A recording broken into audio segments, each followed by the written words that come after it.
അപ്പോൾ ഇന്ന് egg salad, egg vegetable salad. അവസാനം കാണിക്കാം. ലെറ്റ്യൂസ് ഉണ്ട്, ഇതെന്തുണ്ട്, പലതരത്തിലുള്ള ലെറ്റ്യൂസ് നമ്മൾ യൂസ് ചെയ്യുന്നുണ്ട്. ക്യാരറ്റ് ഉണ്ട്, മുട്ടയൊക്കെ അരിഞ്ഞ് വെച്ചിട്ടുണ്ട്. ഇത് ചെറുതായിട്ടൊന്ന് ടോസ് ചെയ്യണം. ചെറുതായിട്ട് ടോസ് ചെയ്ത് ചൂടായിക്കൊണ്ടുവന്നേ. മുട്ട നമ്മൾ ചോപ്പ് ചെയ്ത് അതിനകത്തിടാൻ പോവാണ്. നമ്മുടെ കയ്യിലൊരു നല്ല ചോപ്പർ ആദ്യമേ കണ്ടിച്ചത് വൃത്തി കണ്ടിച്ചായിരുന്നു.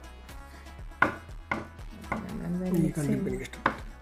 എന്തായാലും ഇതെല്ലാം കൂടെ വെട്ടിയിരിഞ്ഞ് അതിനകത്തോട്ടുണ്ട്. ഇതിനകത്ത് നമ്മൾ കുറച്ച് മല്ലി ഇലയും കൂടെ തള്ളിയിടും. ഓൾറെഡി മുട്ട ഇട്ട് ഇനി മല്ലി ഇല. ഓക്കെ, അപ്പോൾ ഇനി കുരുമുളക് ആഡ് ചെയ്യുന്ന പരിപാടി. പെട്ടെന്ന്